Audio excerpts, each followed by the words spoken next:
Hey, we are at Side Splitters in Tampa, Florida, and it's about 8:02, and I have forgotten the hoodie. This is probably what I'll be wearing. Did not think it through. So Manny was nice enough to go back to the hotel, but he may not make it in time because he is 8 minutes away. I am going up in 8 minutes. Logan's up right now. Oh no, this is my jacket from, I think I was 14 or something. This used to be way too big for me, and now it kind of fits. I mainly just wear this for the warmth. Wait, hold on 1 second. It looks like he's pulling up. 1 minute.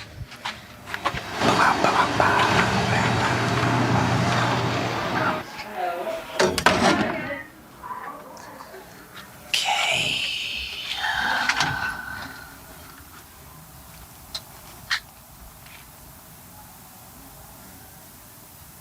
Uh-oh.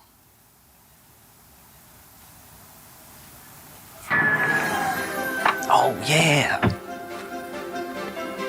Thanks so much, man. Appreciate you. Okay, let's see.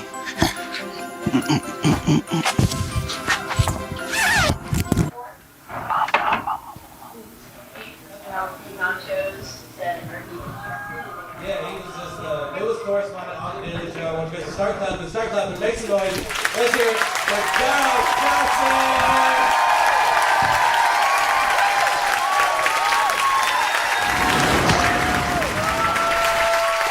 I love Christmas time. It's one of my favorite seasons because I love the gift giving, you know, because I'm not good at giving gifts. I'm not. Like, I put a lot of thought into the gift. I think about the person. I think about the gift. I think mostly about what I can afford. And then I get them the gift, and there's nothing more disappointing than their face when they open my gift. Like, it's like, because these are people I love that love me, so they fighting to look at least mildly enthused. Like, the battle they're having in their head to not ask me what I was thinking. You can see the wheels turning where they're like, I don't want to be rude, but now I'm genuinely curious. What was on his mind when he bought this? What would make him think I would like this, right? Like, I remember one time I bought my friend, okay.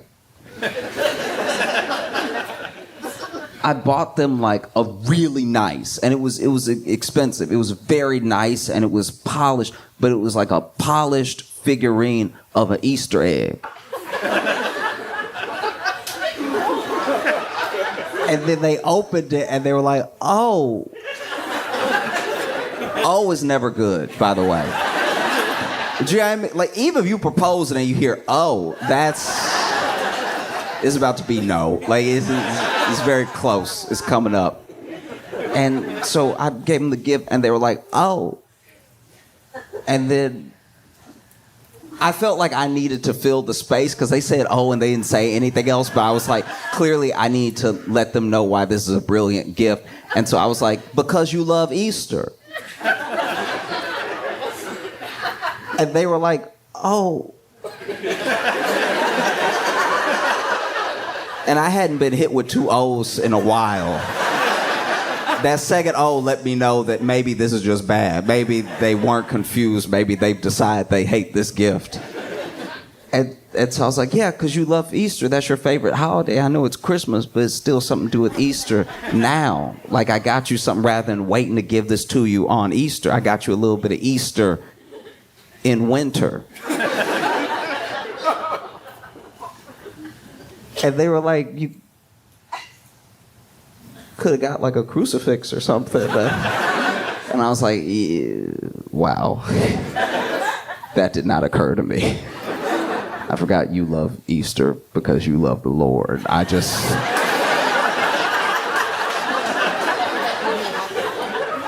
thought holiday egg. Let's make it happen. And so I don't always get the best gifts, which is, you know, fair enough, which is why I love going to other people's Christmases, you know? Like when I was in college, I would get invited to spend the holiday if I didn't go home to visit somebody else, and spend Christmas with them or something. And it was nice because I got to watch other people be bad at giving gifts. And it's just nice to not feel alone, you know.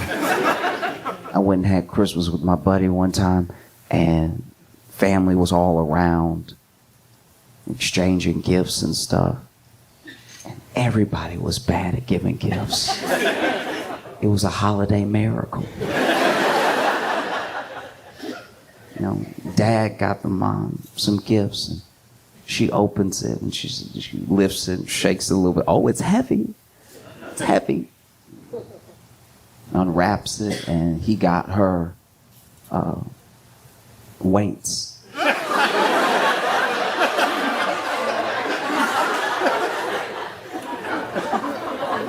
And she was like, "Why'd you get me?" And in my head, I'm like, "Go ahead, answer. Please answer. Why'd you get her the weights? Why'd you get them, Stephen? What are the weights for?" Now you can see the flicker in his eyes where he's like,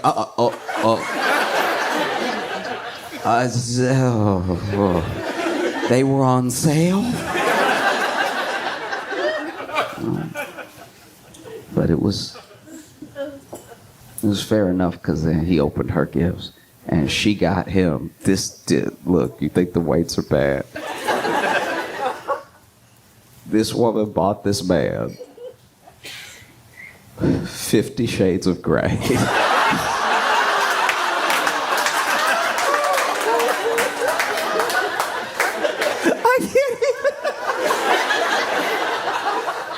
If you don't know what 50 Shades of Grey is, it's a book, but but the things you think of when you read the book, the pictures it puts in your head are the fantasy. You go to places, you know.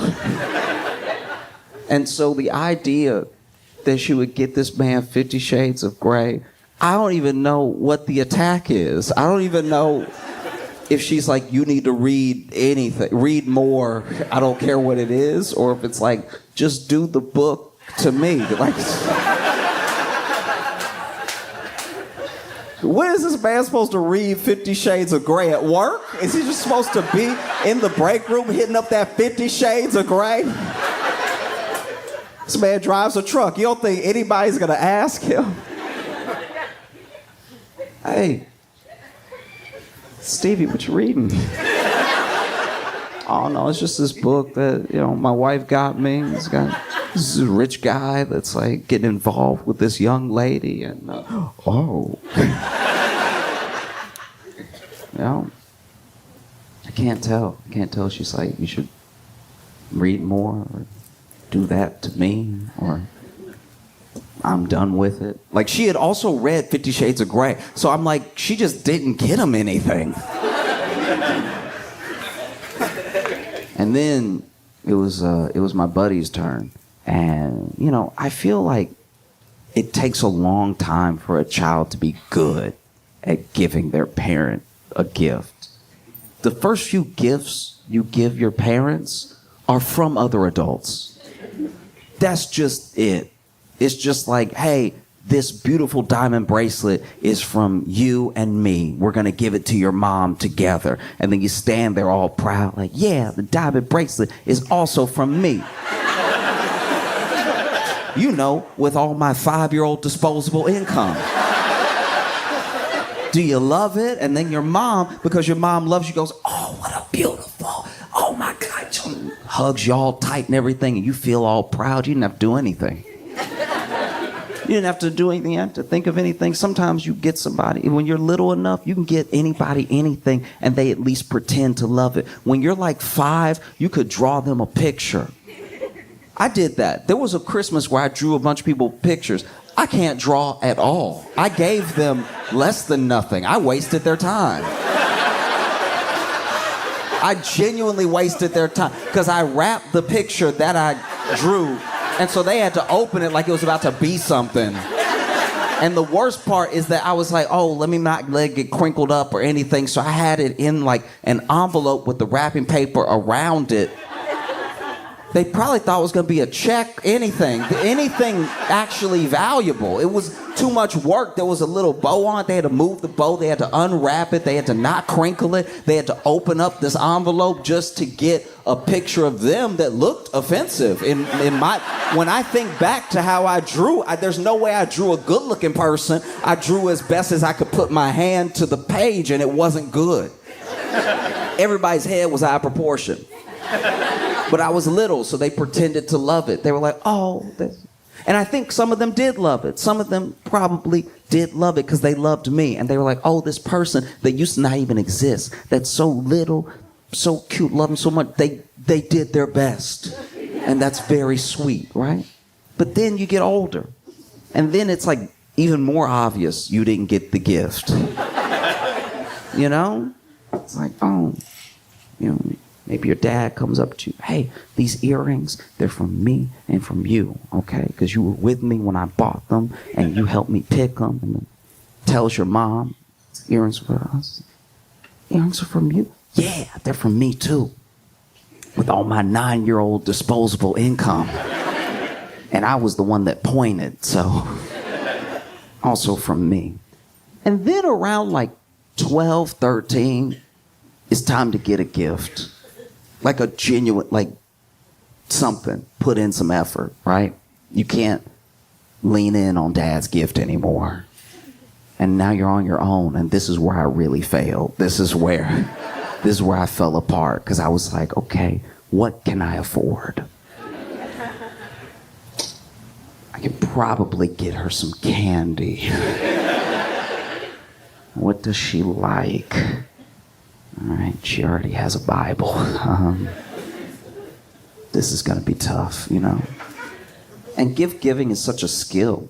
Gift giving is its own gift because it means you were like listening for the right moment. You understand a person so well. Sometimes you get a gift that's so bad that people are like, oh, you don't know me at all. Or you got me this gift because you want to show me how little you care about me. You really want to step out of just saying I hate you with words and do it with surprise. Do it with a little mystery to it. Maybe wrap it up, put a bow on it, box it up. You know? And so, you know, they opened my buddy's gifts to them, his parents. Right? And he got his dad a calendar for the year we were in. That's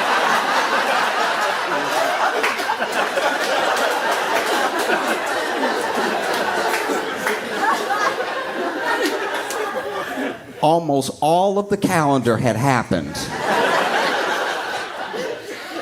And then he was like, son, there's only a little bit of the year left. You got me a planner for 6 days. And he was like, nah, Dad. All you gotta do is cross out the last number and it'll be a calendar for next year. And he was like, why didn't you buy a calendar for next year? And he was like, they ran out. So I got one for this year. There were plenty of those.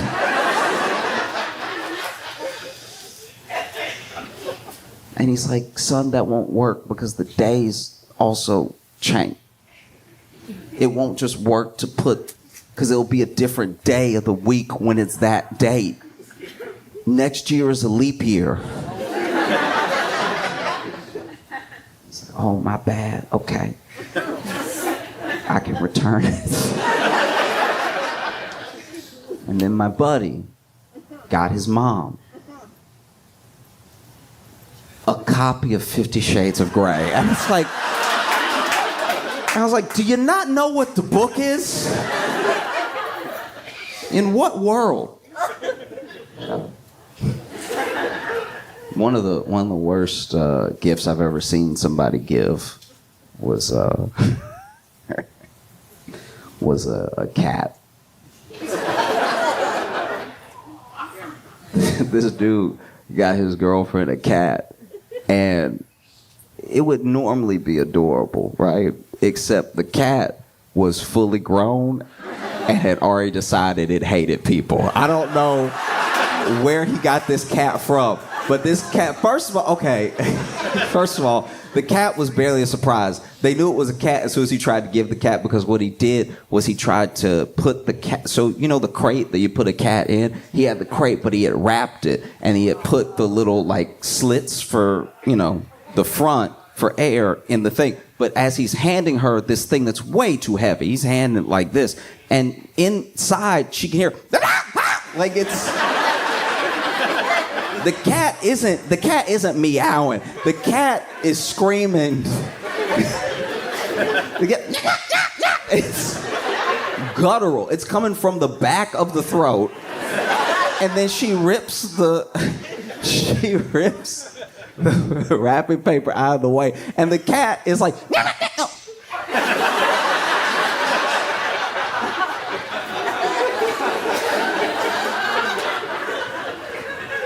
and then she's like, oh, you got me a kitten, right? As soon as she opens the front, the cat, this cat was amazing, by the way, because it both had agility, but also the most mass I've seen on the cat. This is the fattest cat I've ever seen, but the way that it flew out of the crate past her and was just running in the house, just like, and he's like, oh, you got me a cat, oh my gosh. And then she went to try to pick the cat up, and the cat, okay, for a little while, I didn't believe it was a cat. For a little while, I thought it was either like an actual like bobcat from the wild or a demon, because the way that she went to pick it up and then it stood up and was like, it did, like, it was ready to put his paws on her. Like, this cat, like, it couldn't, I'm not saying it boxed, but I'm just saying, like, the way it would, like, almost stand, it would get really high, and then it would let that first one come up. And this cat hated everyone and everything. And I was like, did you get the cat from, like, a shelter, or where'd you get the cat? And he was like, okay, look. Which is never a good pet origin story. He's like, okay, look, the cat crawled up into the hood of my car. It was cold, it wanted to be warm, and so it crawled up. And then when I was pulling the cat out, it just kept coming out. There was so much cat, because it's the biggest cat any of us have ever seen. I was like, it looked like a lion. Like, you can't just give someone a pet like that. Do you know what I mean? A plant, I feel bad enough letting it die. You can't let an animal die. You can't just be like, oh, well, I didn't even meet this one. It shouldn't even be on me because it was a gift. That sounds so crazy, but it's true. It's like, you've just given this person duties now. And not a lot of duties. The cat was very fat, and it was clearly a street cat, so it knows how to survive. This cat.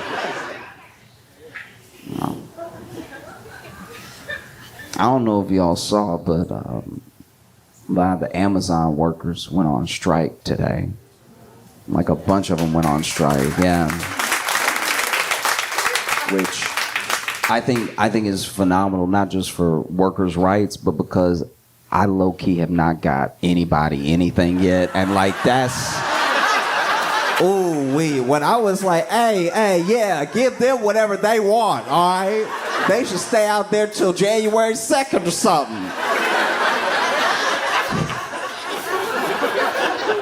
Genuinely, I was like, oh, man, okay, and then that means that things won't get delivered on...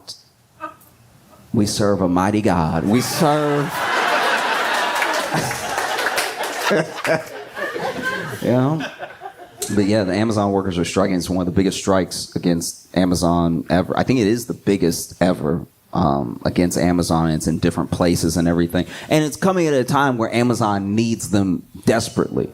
Rest of the year, you could kind of, shirk them off. But this is Amazon promised us Christmas. I hate to burst your bubble in case you still believe, but there is no Santa. Santa is whoever is driving that Amazon truck. And Amazon made a promise. They made a promise through Prime. They made a promise through pre-orders. And, you know, why their reputation stakes on delivering on that promise. And so if the workers strike and they can't get things to the people, maybe the people are like, wow, I put a lot of stake in you, Amazon. Maybe I'm just going to go to Target next time. But Amazon, they claim not to have it. They claim that they don't have the money.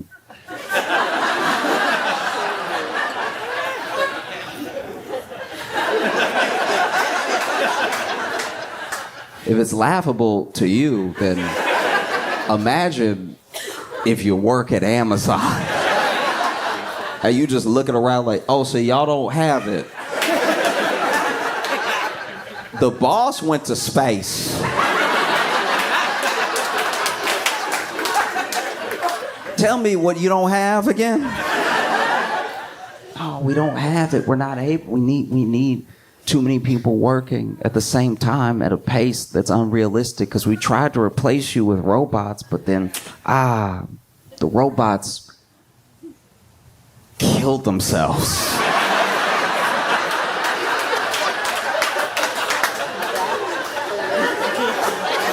Dude, everybody forgets about that. Everybody forgets that when they've tried AI, they've tried to replace the workers in their faces, and the AI, the robot, whatever it is like, you know what? I think I'm just gonna break forever.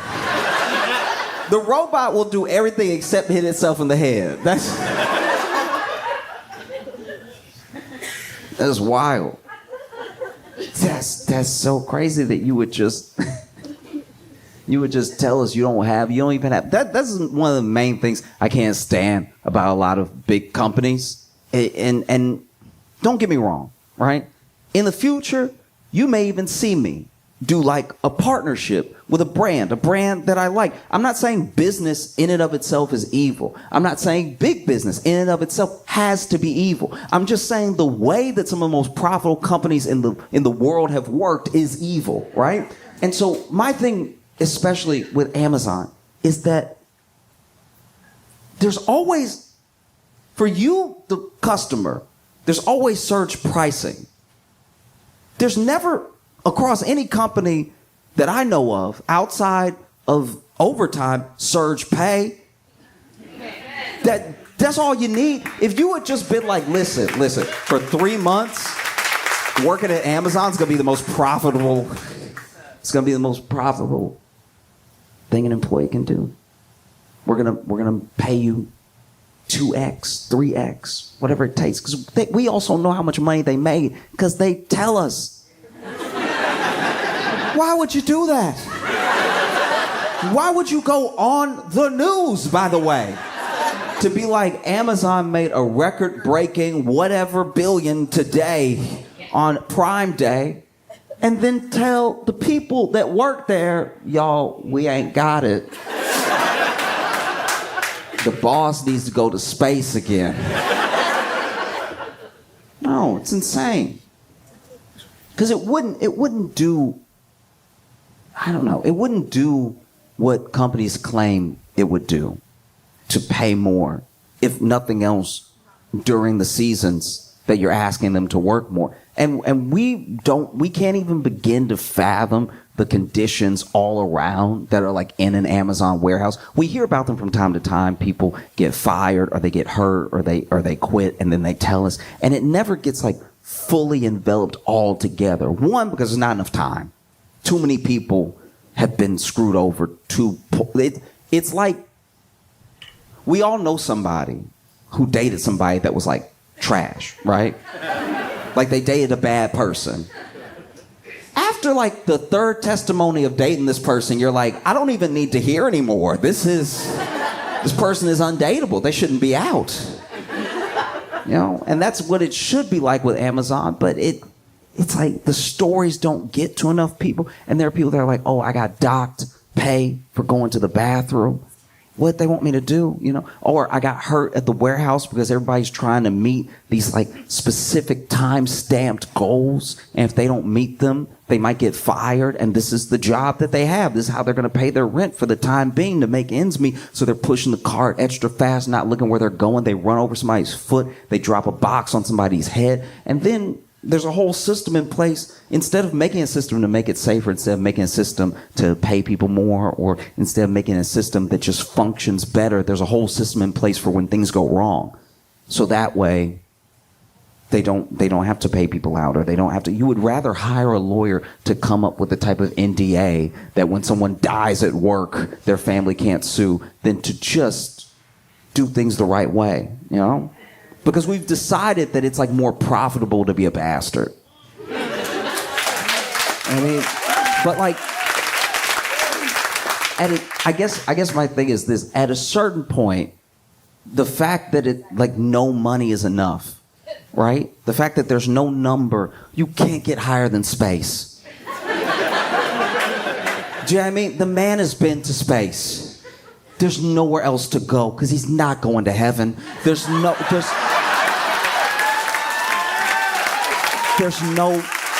more.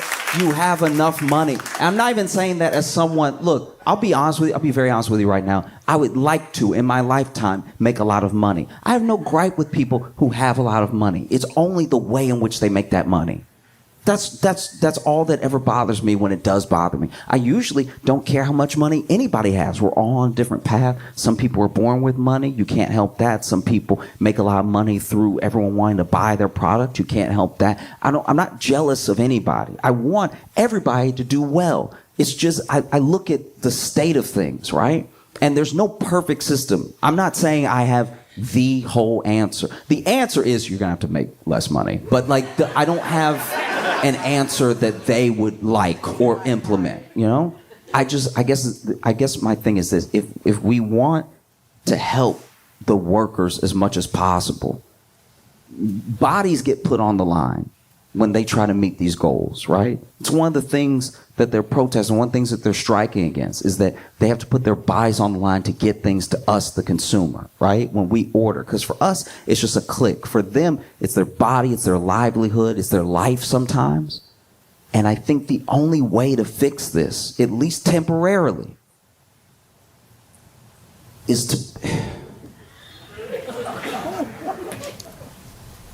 to bring back 2013 Black Friday. I think rather than putting it all on them, we got to get out in the streets and we got to start beating the ever-living shit out of each other for the products that we want, that are supposedly on sale, right? Black Friday is a shell of itself, and it is unacceptable. Most of it happens online, which is disgusting, right? We need to get these prices down, and actually down. I don't mean the thing that Walmart does sometimes where it's the same price and they put it back the next day and they made you think it was lower because of the day. I'm talking about actually marketably lower, right? And then we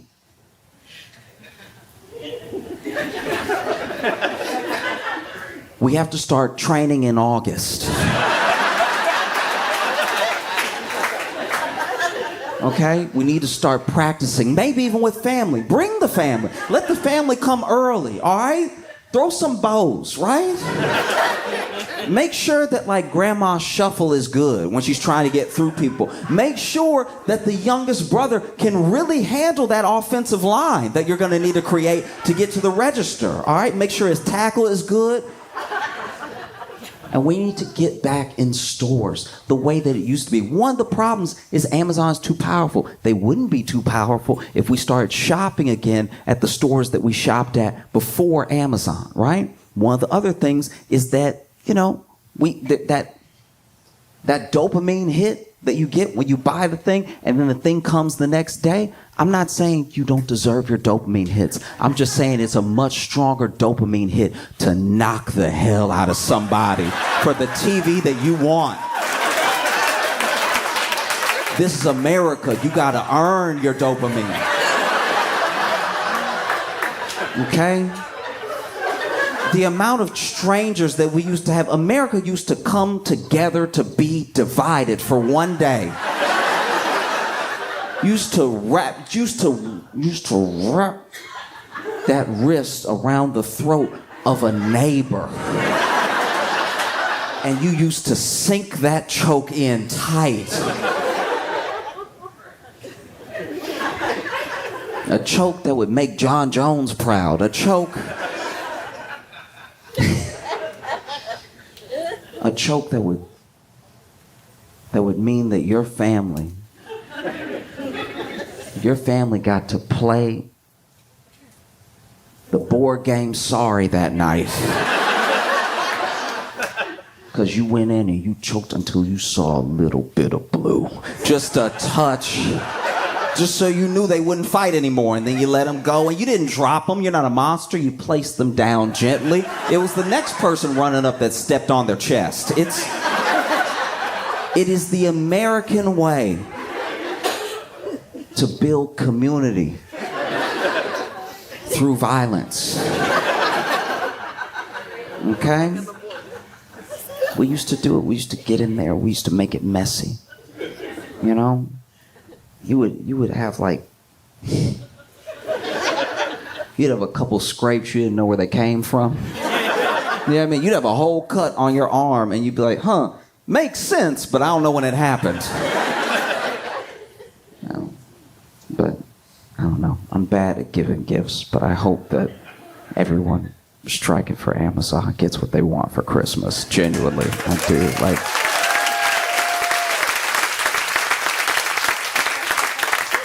I can tell I'm bad at giving gifts because all I can offer is jokes.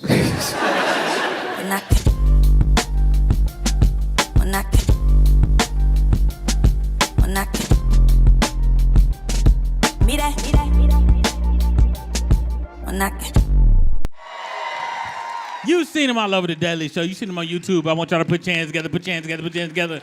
Give it up for Josh Johnson.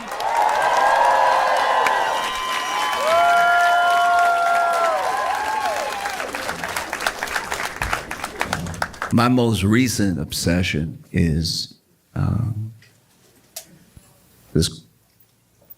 this court case, this lawsuit against Cardi B.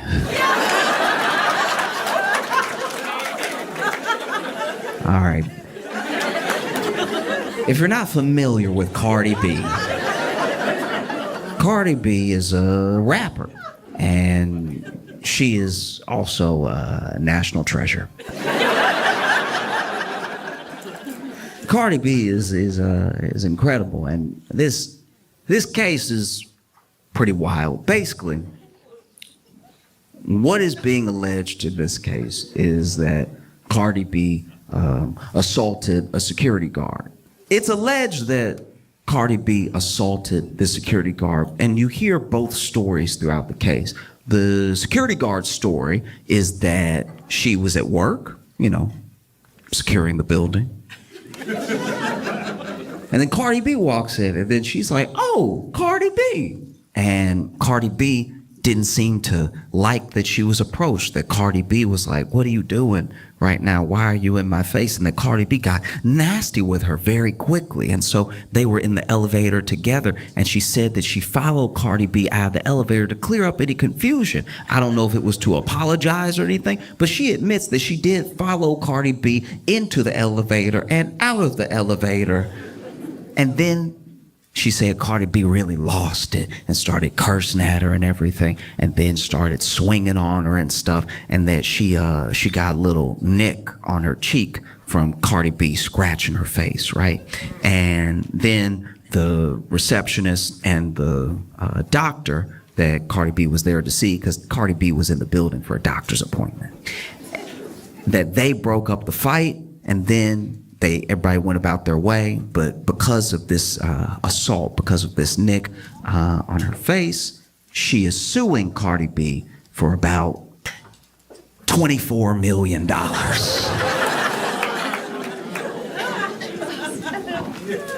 I'll tell you right now, for $24 million, Cardi B could cut up my whole leg, okay? If Cardi B chopped up my leg and gave it back to me in a bucket, I would be like, you'll be hearing from my lawyer.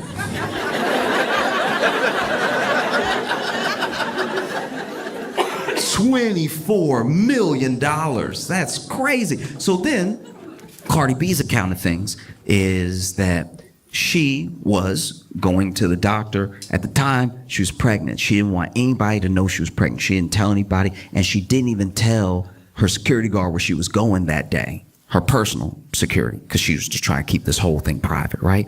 And even the doctor's office had blocked out time just to make sure they didn't have other clients coming in back and forth, and Cardi B was going to be the last appointment of the day, right? So Cardi B shows up to the building, and then immediately she hears Cardi B. And so already that's not ideal, right? Like that could happen at any time. Cardi B is very famous. But then she is getting in the elevator, and then she notices the person who screamed Cardi B got in the elevator with her and has a phone in her face. And so she goes, "What are you doing? Aren't you security?"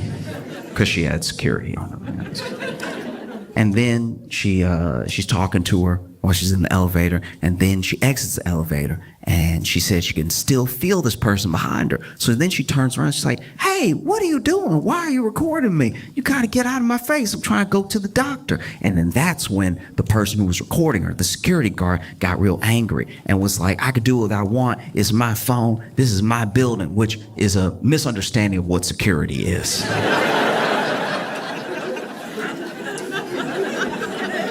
If that really was said, oof, oof, oof. I've never met a security guard who thought they were clocking in to own the building for a little while.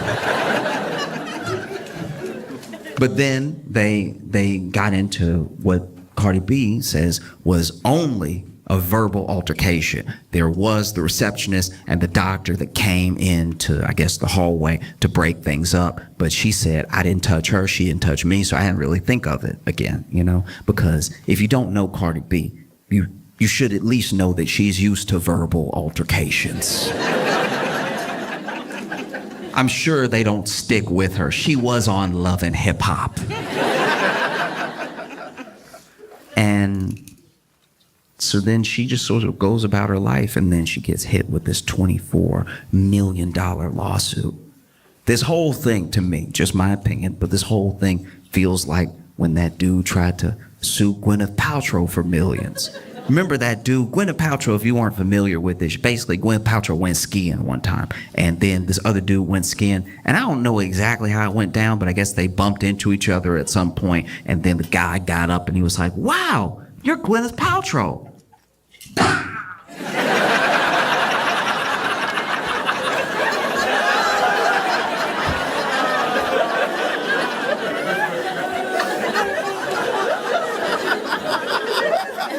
Oh, I'm ruined.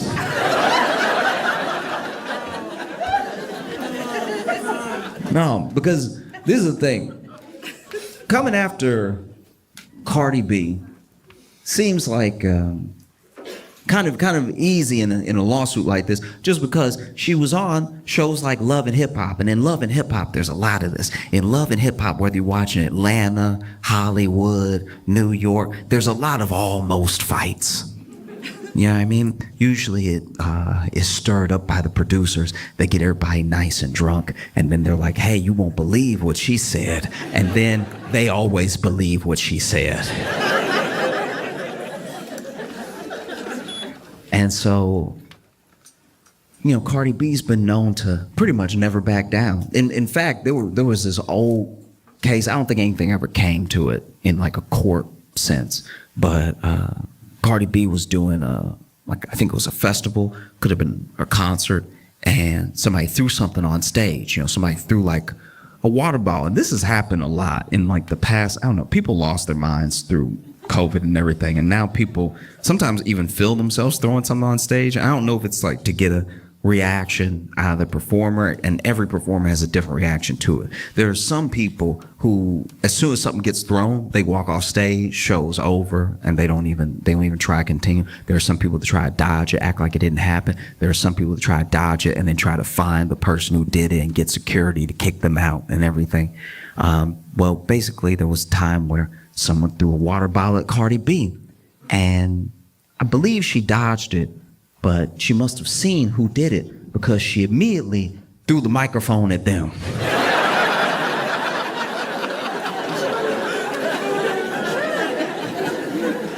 They probably thought Cardi B was gonna be some easy pickings. They were like, I'll throw my water bottle now. She's clearly unarmed.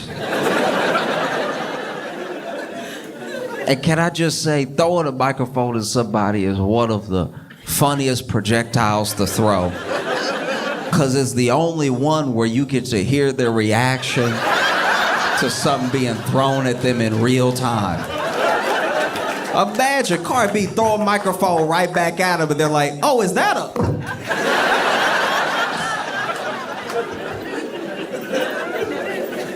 Last thing the crowd hears before the show ends is, whoa, watch out!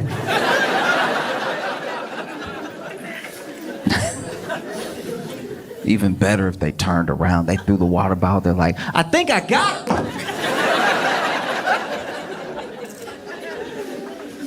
And so, well, they had this court case, and I don't know.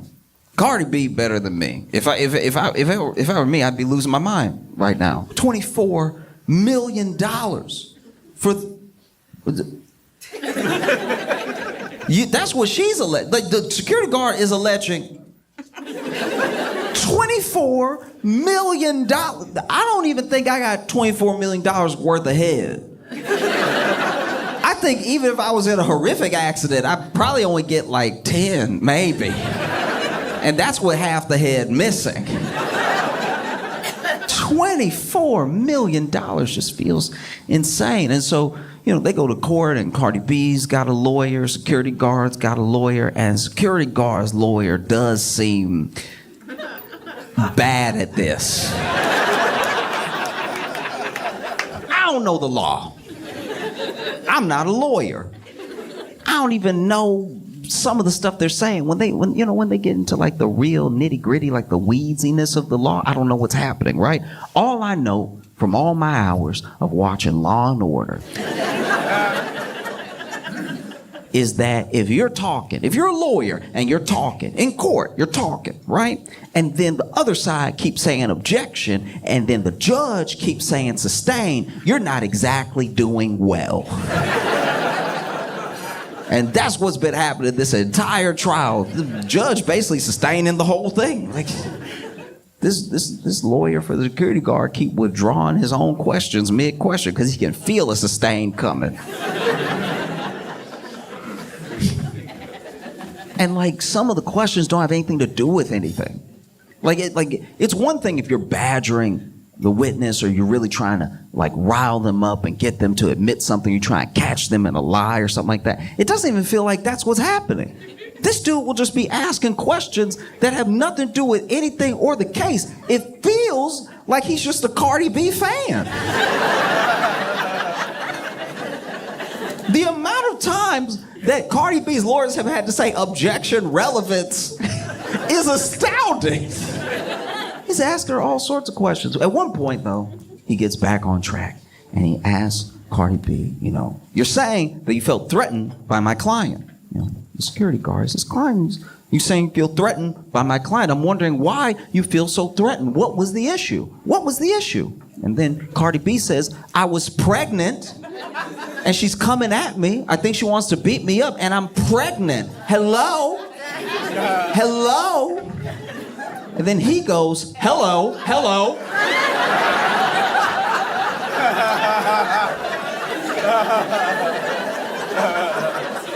Hello, I'm here.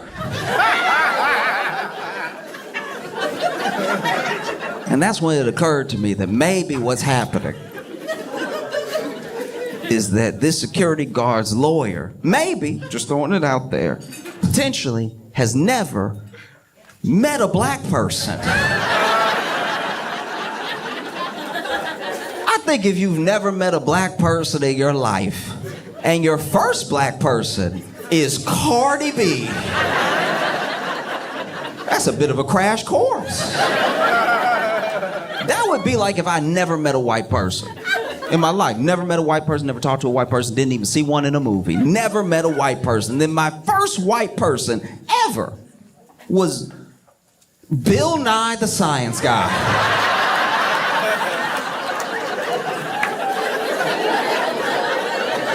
I think I might be walking away with some incorrect assumptions about white people. I think I go back home and tell all my friends and family, oh yeah, you know white people, they love space. No, they got a bunch of facts about turtles ready at the hip. Oh, and they love bow ties. Can't stop them from wearing a bow tie.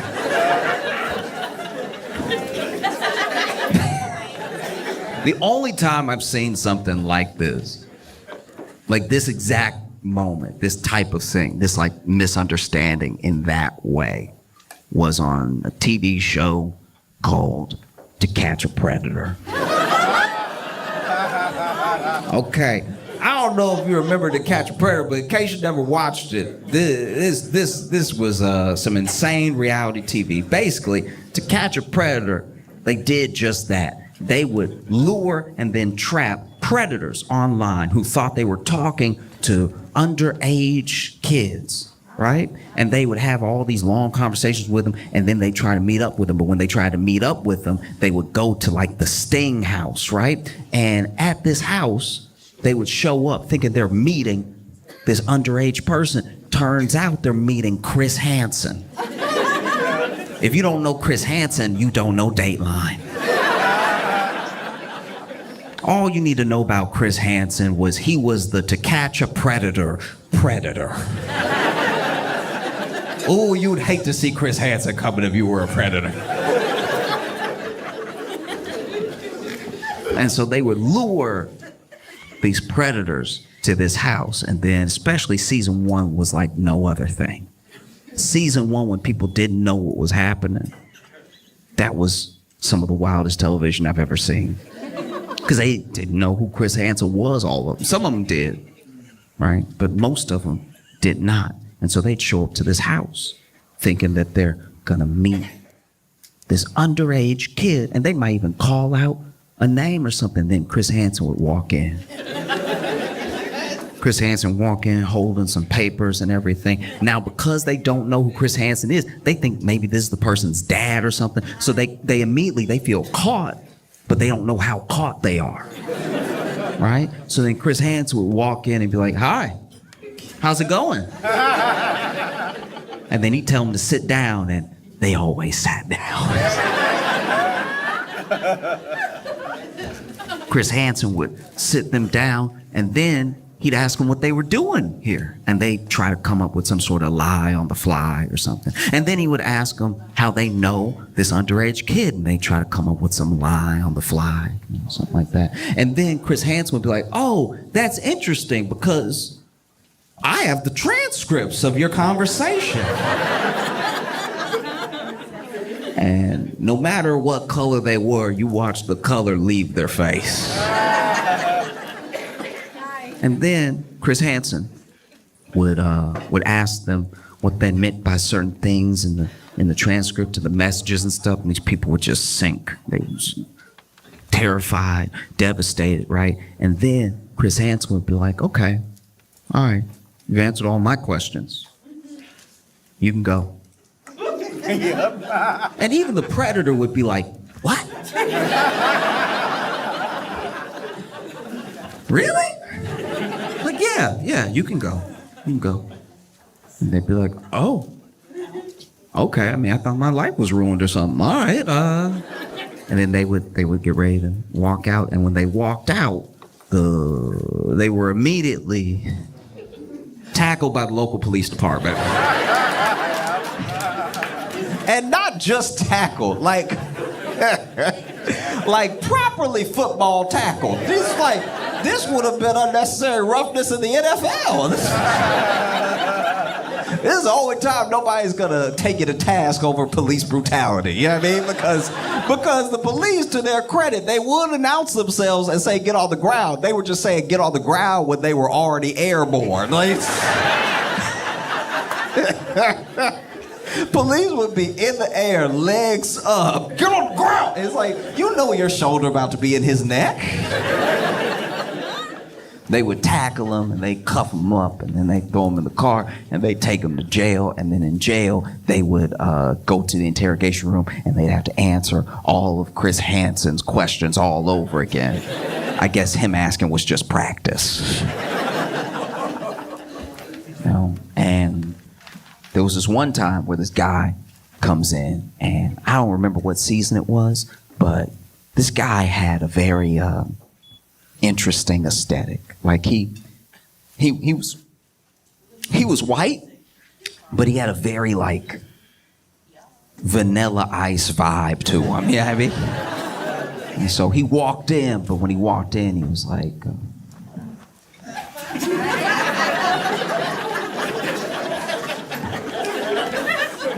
Chris Hansen walked in, and then when Chris Hansen walked in and told him to sit down, he was like, I.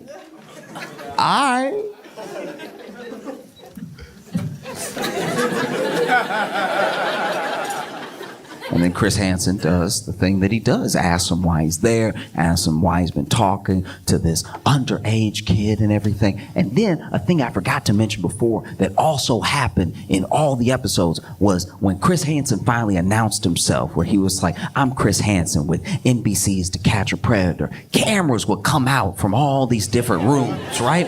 And it was always, without fail, too many cameras. It was always a number of cameras where I'm like, there's no way all those cameras on. There would be people with cameras in the hallway because they couldn't get in the kitchen, just lifting the camera up.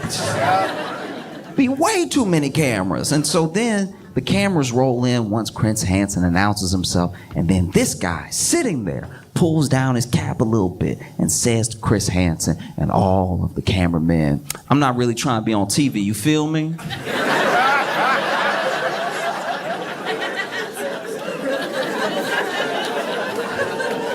Repeats it. I'm not really trying to be on TV, you feel me? You feel me? You feel me? And Chris Hansen, without missing a beat, this man says, I'm not really trying to be on TV, you feel me? And Chris Hansen says, yes, we are filming.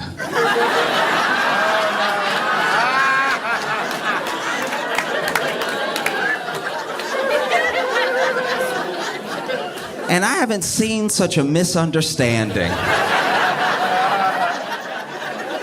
until the security guard's lawyer says to Cardi B, hello? Yeah, I'm here.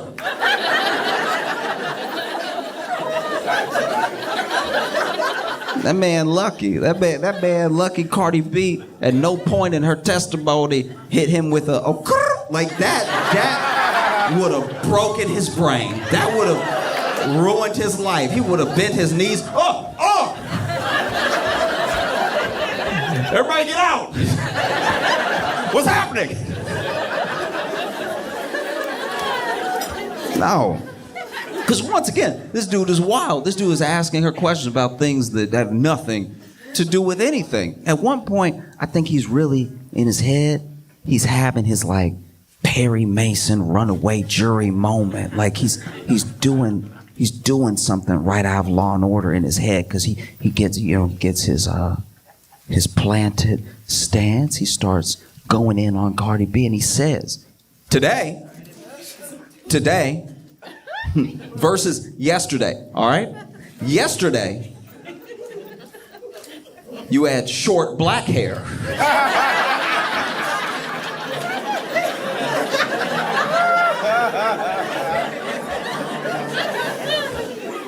Today, it's long blonde hair. 2 days ago, it was long black hair. Which is it? I don't know why he thought he had her. That was incredible. I don't know what I think he expected Cardi B to be like, I don't know. Oh no. What's happening? I thought he probably had some follow-up questions ready. He's like, if you're changing your hair, how do we know when you're not changing your story? All right?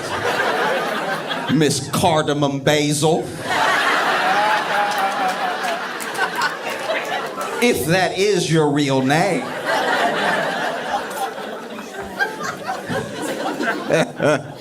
And Cardi B just laughed it off. She was like, they're wigs. Like, what do you want me to do?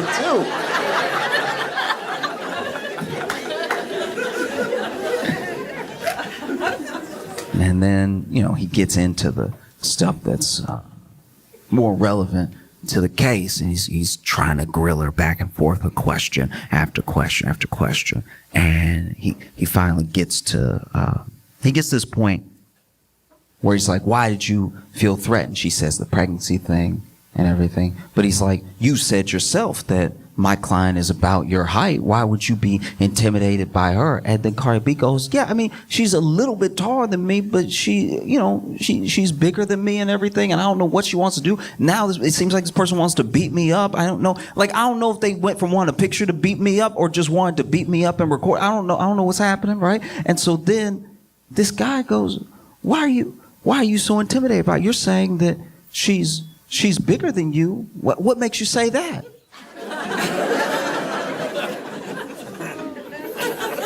And then Cardi B goes,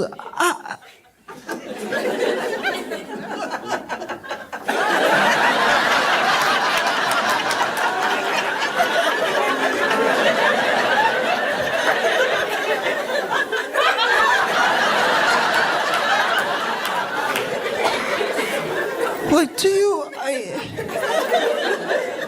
I have to say it? No. And then he's like, are you calling my client fat? Are you calling my client fat? All right? Did you call her fat that day? In fact, you called her fat that day, didn't you? And then Cardi B is like, no, I was only calling her the B word. Like, it was really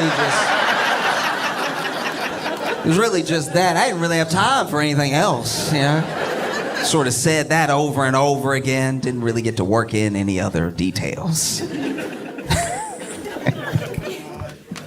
And this lawyer, I don't know, like, even it's like now what we're getting into is stuff that I guess isn't nice, but I don't know how it helps his case, because then he just keeps egging it on. He's like, but you said that, and you said other things, didn't you? You said other things. And then Cardi B, to her credit, it starts admitting everything that she said, right? She starts just repeating verbatim in court. She just cursing in court openly, just non-stop cursing in court, right? And he's like, is that what you said? Say exactly what you said. I mean, she's right here, right now. Say it again. Say it to her face. Say it again. And then even Cardi B is like, what is happening? Like, you want me to curse her out again? Like, is this one like a freebie or something? Like, I can't tell what's happening. It's like, no, you were so threatened. You were so completely threatened by my client. What makes you so threatened? And then she's like, well, at the time I was pregnant and I was 130 pounds. All right? And then she was like twice my size. You know what I mean? And then once again, he gets on the same thing. He's like, are you calling my client fat? And she's like, no, I'm not saying. She just, No, what? I don't know. What are you trying to say? Say it. Say what you want to say. There's no harm here. Say it. She's security heavy.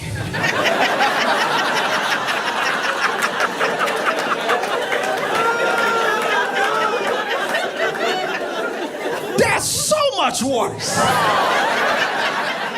And this man keeps going. He's like, what do you mean security heavy? What are you trying to say? She's security heavy. What does that even mean? And Cardi B is like, she built like she protect buildings.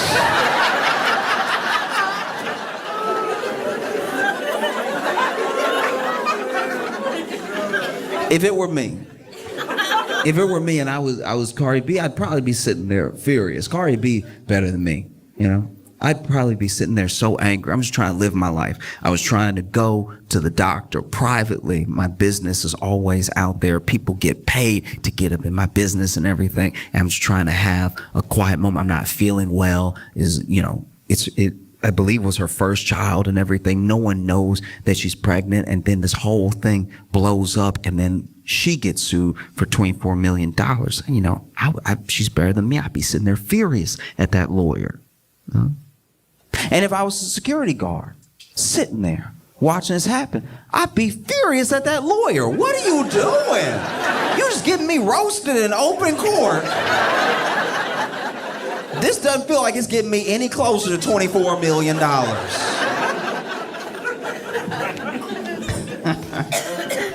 Oh.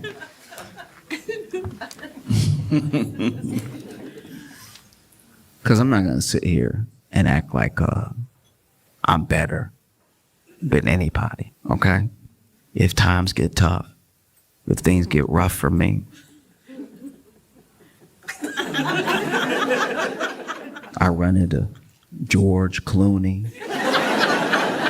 It's just me and George Clooney in the hallway.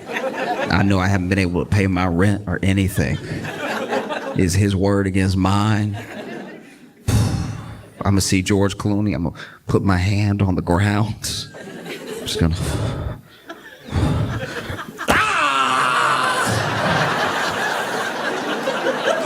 Look at what George Clooney did to me.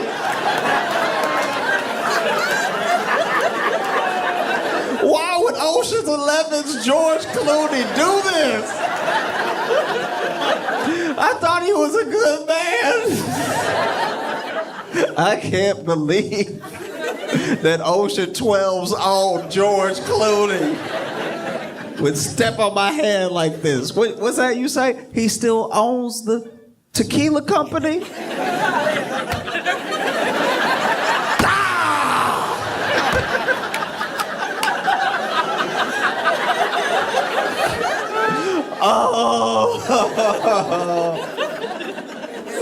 Oh no. Who would have thought Ocean's 13 George Clooney would be capable of something like this? I thought he'd be president one day. Nah, easily. Easily. It doesn't have to be George Clooney. I don't even need like A-list. I really don't. If I see Neil deGrasse Tyson, times are tough, I run into Neil deGrasse Tyson, I'm throwing a bowling ball straight in the air and catching it with my head. I was like, oh no! I can't believe Neil deGrasse Tyson did one of Newton's laws of motion to me.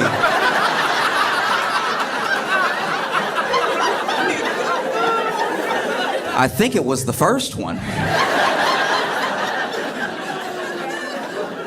No. Doesn't have any popular person will do, you know? If I see William H. Macy, I'm gonna run into a wall like that dude from the show Fargo. I'm gonna run right into. If I ever meet William H. Macy, he better pray we outside. Because if she's trying to get money out of Cardi B, you know, this is not the way. She over here admitting that she only got nicked. Just a little. That quick. That. And she said that she had to have 2 plastic surgeries. Even brought the plastic surgeon to court. And the plastic surgeon came into court with a picture, right? Now, the plastic surgeon, this is also why I feel like this case is bogus, because she doesn't have a picture of the scratch from the day that it happened. Her plastic surgeon had to come in and do a before and after picture. And honestly, I don't know if that dude, the plastic surgeon, I don't see what he did. Like, it's... Even when they tried to show the cut, like the little scar that Cardi B supposedly gave her, maybe they didn't zoom in enough. Like, I don't know what's, but they had the little line pointing straight to it, and I'm squinting. It doesn't even look like Cardi B did $24 of damage.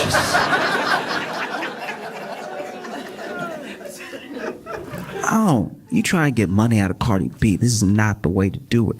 All you gotta do is make sure y'all are still alone. The other problem, and the reason this whole case feels fishy, is because her lawyers, and I suppose even her, didn't want the receptionist or the doctor that broke them up testifying. That seems suspicious. If I got $24 million worth of damage done to me, I'd call everybody who was within earshot. You know what I mean? Oh, you heard me. You remember? I was like, oh no, $24 million just fell out of my face, right? So the fact that her lawyers didn't want those people testifying seems fishy. And then you kind of understand why. I don't know if she was a fully surprise witness or anything, but I know they were trying to block it for a long time.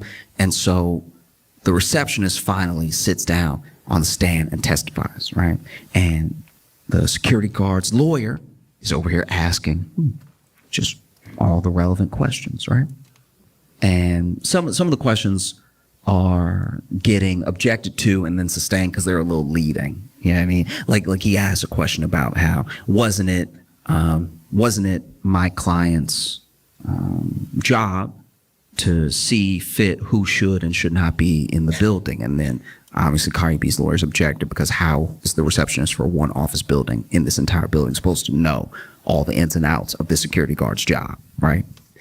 And they get to this moment where the receptionist comes out because she says that she heard a commotion, and she gets out there and Cardi B is up against a wall like this, like back up against the wall, and security guard is yelling in her face, right? And so then she, immediately upset by what she's seeing, gets in between the two of them and is breaking it up and tells the security guard, I don't know what's going on here, but you need to go back to your post. This is very unprofessional, everything. And everybody's screaming just so everybody can be heard, right? And the lawyer gets excited. He's like, and so do you think that this could be the moment that Cardi B scratched my client's face? And then the receptionist goes, actually, I'm really the only one that got hit out of the both of them. Like, I was... You know, you try to be a good Samaritan, but... And not only does she say that she's like the only one that got hit between them, but she got a scratch on her face, a scratch that bled, and a scratch on her face that bled that came from the security guard. You could tell the lawyer's out here panicking. He's...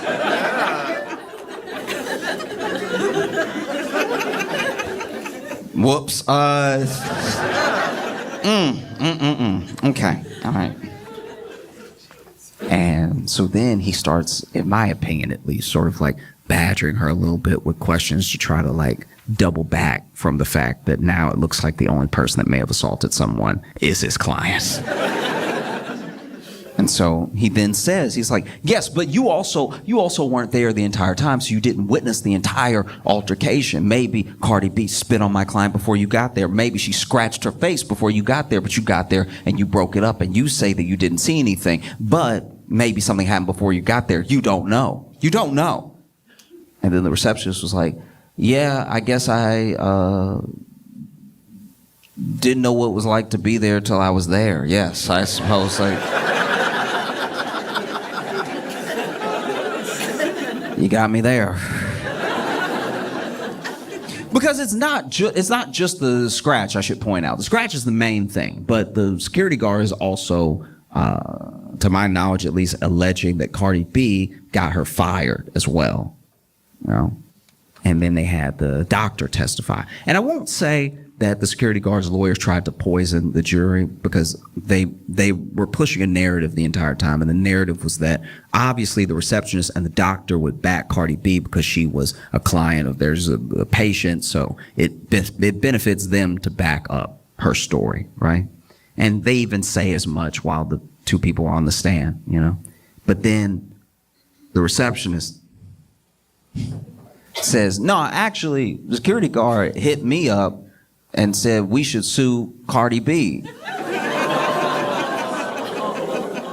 And I was like, nah, because you started it. Which is also not great for a security guard's lawyer. He's over here, okay, well, look,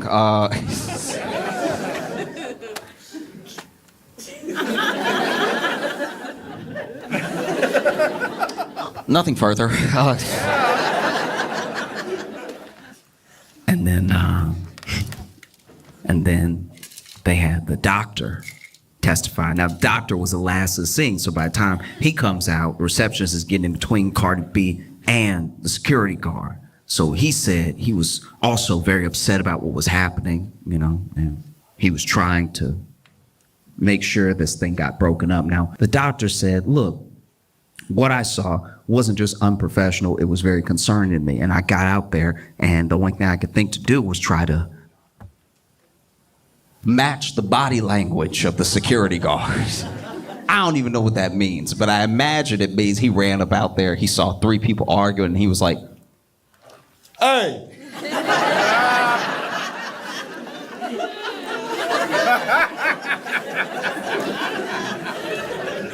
Cut that out!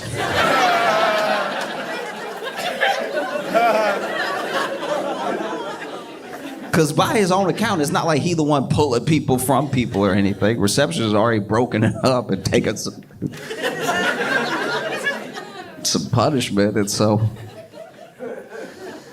And then took Cardi B in, they had their appointment and everything, and then he was so disturbed by what happened and what he saw that he reached out to Superior for the security guard and, you know, said that soon after that she was taken downstairs during a shift and like let go, right? And that also doesn't look great for her case because she alleges that Cardi B got her fired, and now this dude in open court was like, no, it was me. It was me. It was me 100%. And I guess I'm just coming from a place of like, if you really wanted to sue Cardi B for $24 million, you don't wait until there's other people involved that are all gonna have different accounts of what happened. If you wanted to sue Cardi B for $24 million, you just walk up to Cardi B before she gets in the elevator and say, hey, Cardi B, how you doing? And then throw yourself down some stairs. That's gonna be the easiest way to do it, you know? Throw yourself down some stairs, all the while screaming out Cardi B singles for every step that you hit. You finally hit that last step, you're like, oh, why would top charting artist Cardi B do this? Oh, she's really about that life. These are bloody shoes.